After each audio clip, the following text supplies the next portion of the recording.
Assalamualaikum warahmatullahi wabarakatuh. Waalaikumsalam warahmatullahi wabarakatuh. Innal hamdalillah nahmaduhu wa nasta'inuhu wa nastaghfiruh wa na'udzu billahi min shururi anfusina wa min sayyiati a'malina.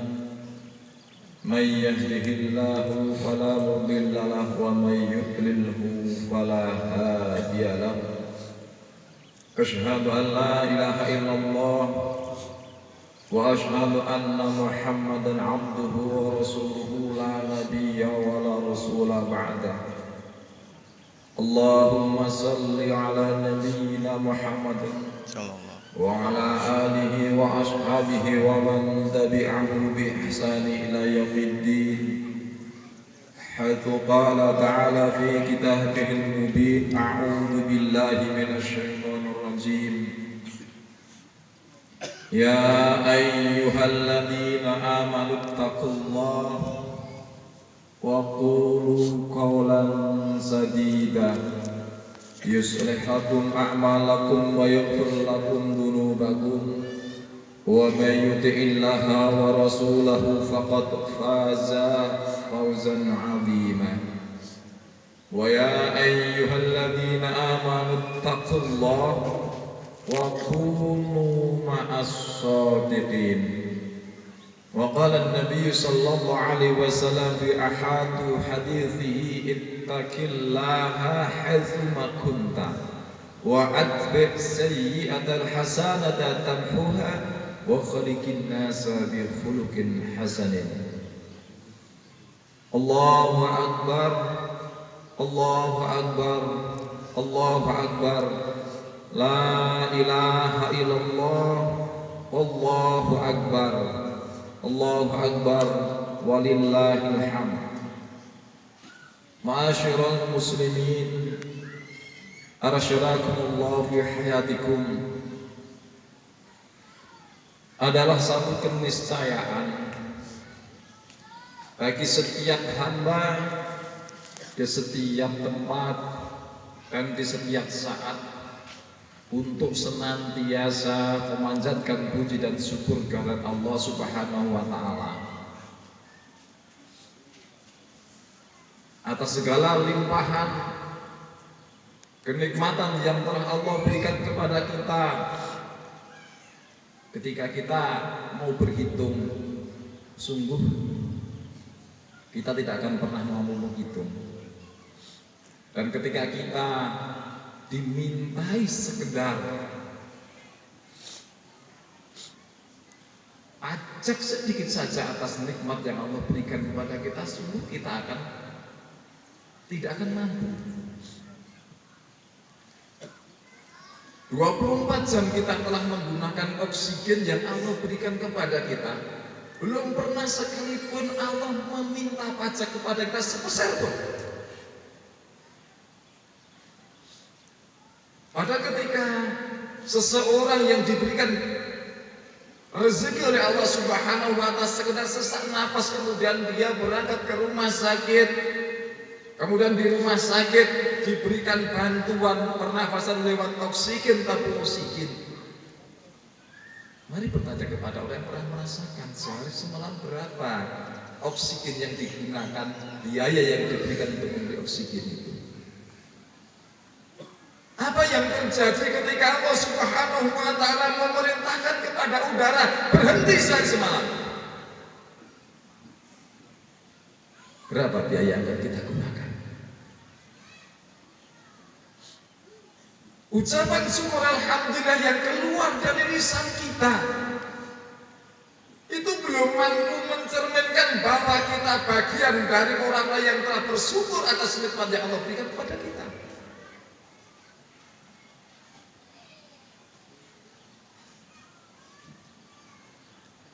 Kesyukuran yang sesungguhnya setelah lisan mengucapkan alhamdulillah telah mendapatkan kenikmatan yang Allah berikan kepada kita, maka kemudian apa yang kita lakukan atas nikmat yang Allah berikan kepada kita? Apakah kemudian kita menggunakannya semau diri kita, sesuai dengan kehendak nafsu kita? Jika ucapan syukur alhamdulillah yang keluar dari lisan kita sudah menjadi satu standar, itu adalah syukur yang ditujukan kepada Allah, apakah sama ketika ada orang yang mendapatkan kesehatan badannya kemudian dia mengucapkan alhamdulillah, setelah itu kemudian dia bermaksiat? Yang satu lagi mendapatkan kesehatan, dirinya sehat, tidak badannya kuat, sempit, tetapi kemudian dia gunakan untuk melakukan sholat, apakah sama? Sama-sama ucapan alhamdulillah, tetapi ucapan alhamdulillah digunakan untuk apa? Sama-sama ada seorang anak meminta uang kepada orang tuanya, yang satu menggunakannya untuk membeli minuman keras, yang satu digunakan untuk membeli buku pelajaran.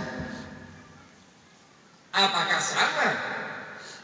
Sama-sama menerima uang, yang satu digunakan membeli minuman keras, yang satu digunakan untuk membeli buku pelajaran. Maaf,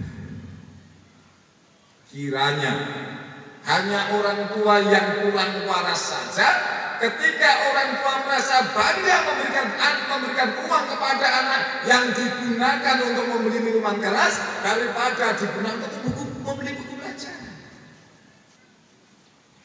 Ma'asyiral muslimin, arsyadakallahu fi hayatikum.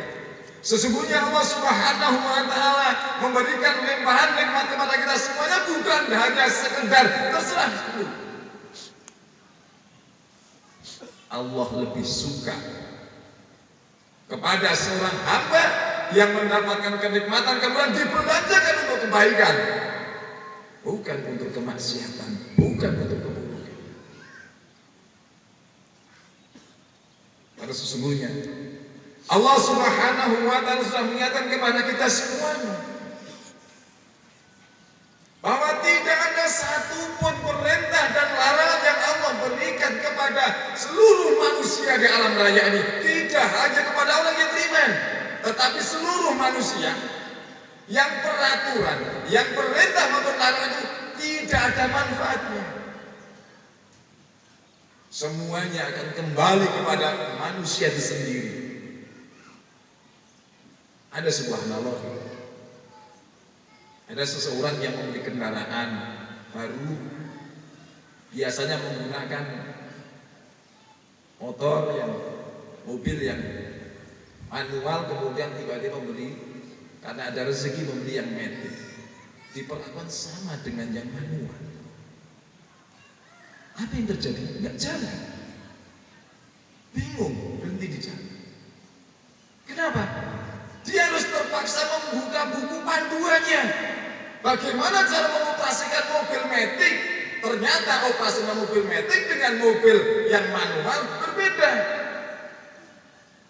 Allah Subhanahu wa taala menurunkan Al-Qur'an ini sebagai satu panduan hidup, bukan pajangan di ruang tamu. Bukan sebagai satu alat sekedar membayar mahar ketika mau menikah. Setelah itu tidak dibuka. Masyaallah muslimin, masyaallah fi hadikum. Allah Subhanahu wa taala berfirman di dalam surat Al-Hasr ayat 19.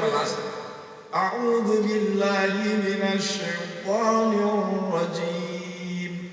Wa la takunu kalladzina nasullaha wa ansahum anfusahum ulaika humul fasiqun.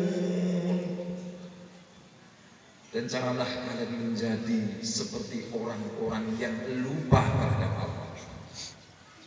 Wa ansahum anfusahum, karena lupa kepada Allah mereka lupa kepada dirinya sendiri.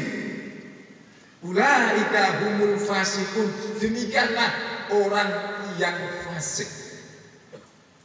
Imam Ibnu Katsir rahimahullah di dalam tafsir Qur'anul Azim memberikan penjelasan alladzina sullaha, orang yang lupa kepada dirinya sendiri adalah orang yang lupa melaksanakan perintah-perintah Allah dan orang yang lupa meninggalkan larangan-larangan Allah.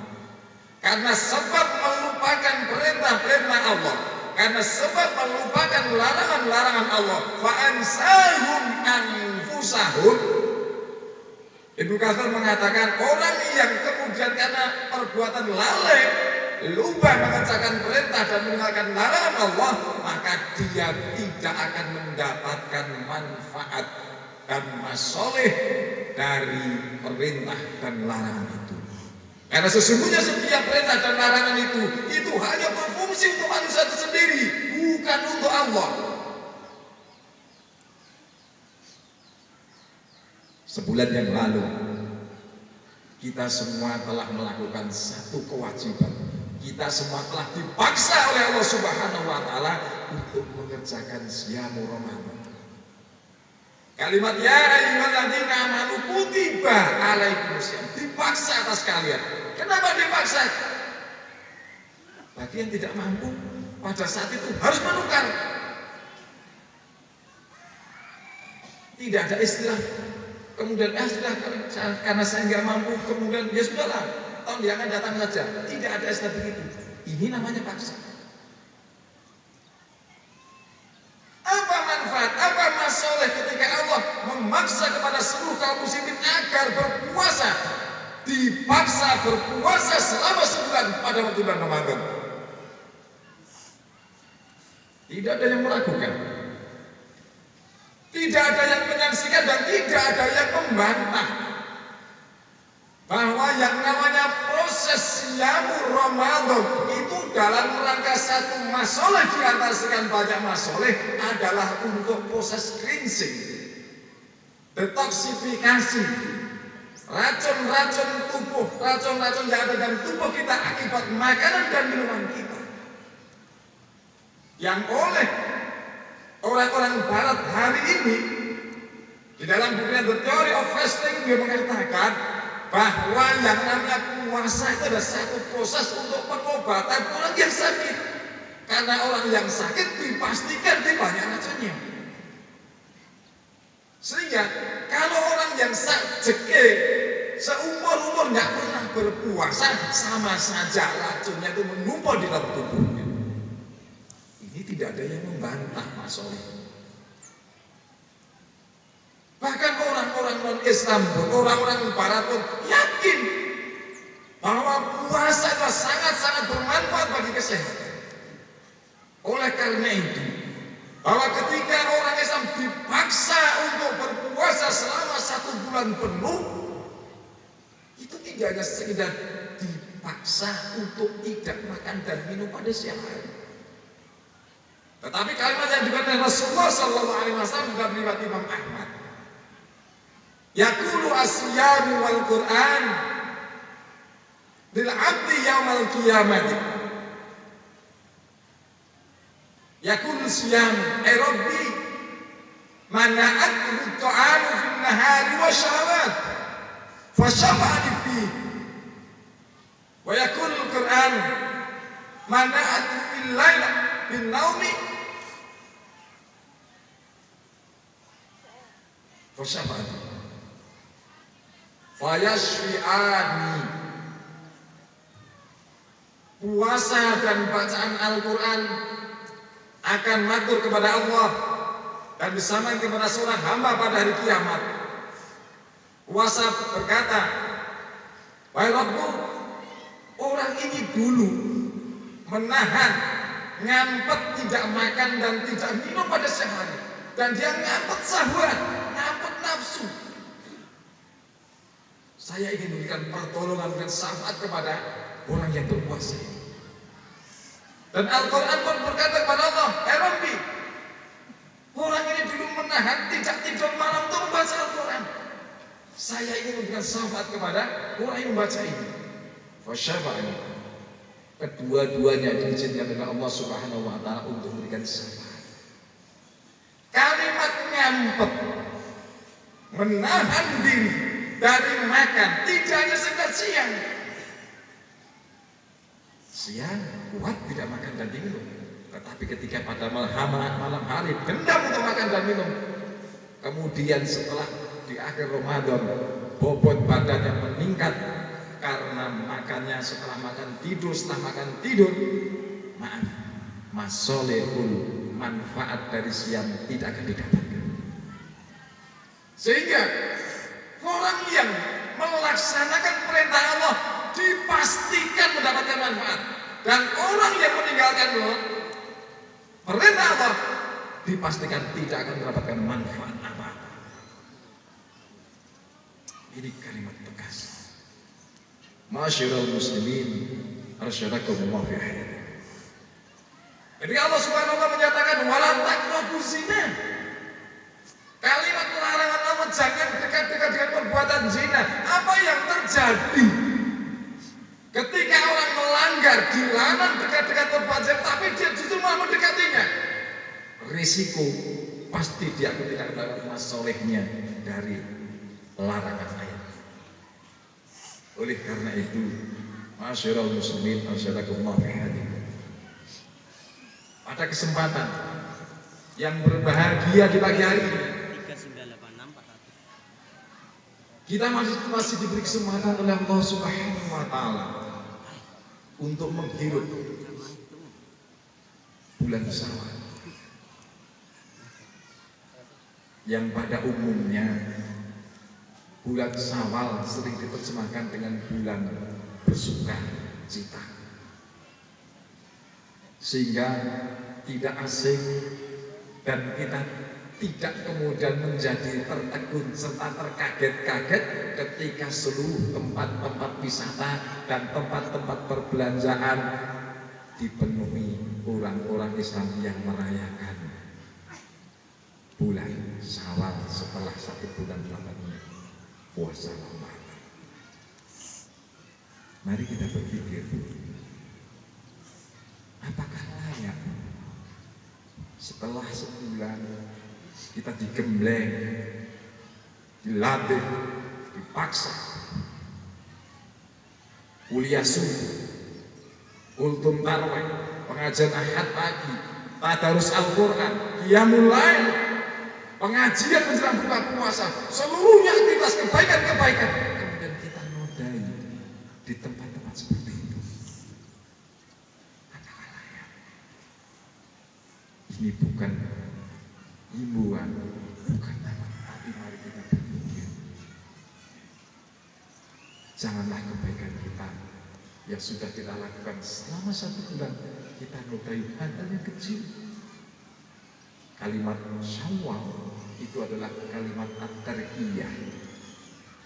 Syawal adalah sebetulnya bulan peningkatan, bukan bulan penurunan. Oleh karena itu, dalam kesempatan ini, sini saya berwasiat kepada diri saya sendiri dan kepada seluruh jamaah sekalian.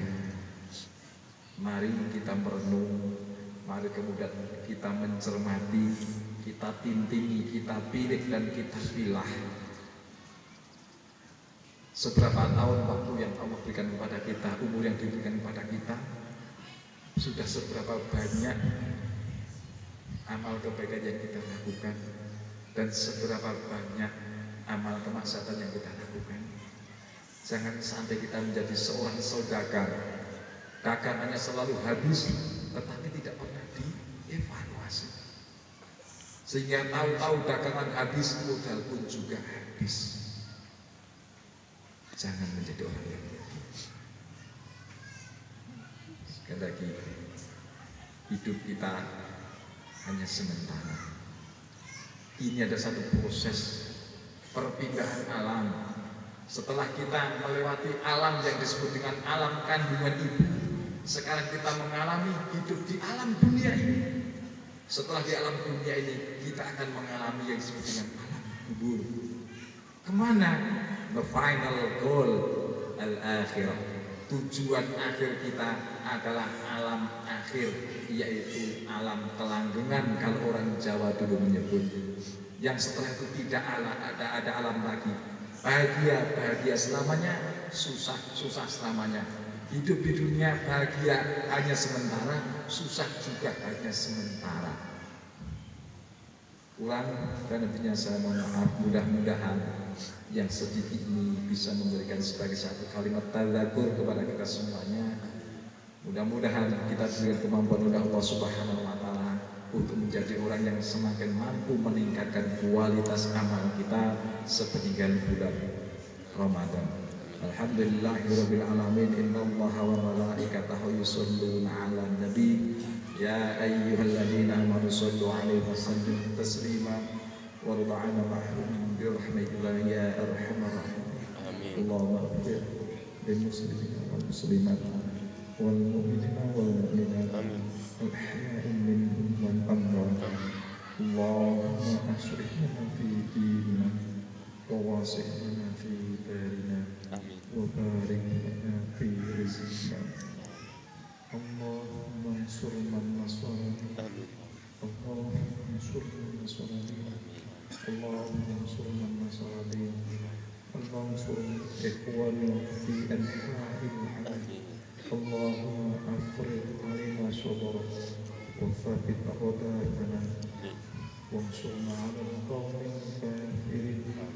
Allahumma inni a'udzu bika min ilmin la yanfa' wa min qalbin la yakhsha wa min nafsin la tasba' wa min du'a'in la yusma'. Rabbana hab lana min azwajina wa dhurriyyatina qurrata a'yun waj'alna muttaqina imama. Rabbana afri'na sabra wa thabbit aqdamana wansurna 'ala al-qawmil kafirin. Rabbana ighfir lana wa li ikhwanina alladhina sabaquna bil iman wa la taj'al fi qulubina ghillan lil ladzina amanu rabbana innaka ra'ufur rahim. Rabbana la tu'akhidhna in nasina aw akhtana. Rabbana wa la tahmilna isran kama hamaltahu 'ala alladhina min qablina. Rabbana wa la tuhammilna ma la taqata lana bihi wa'fu 'anna waghfir lana warhamna anta maulana fansurna 'ala al-qawmil kafirin. Rabbana atina fid dunya hasanah wa fil akhirati hasanah wa qina 'adzaban nar.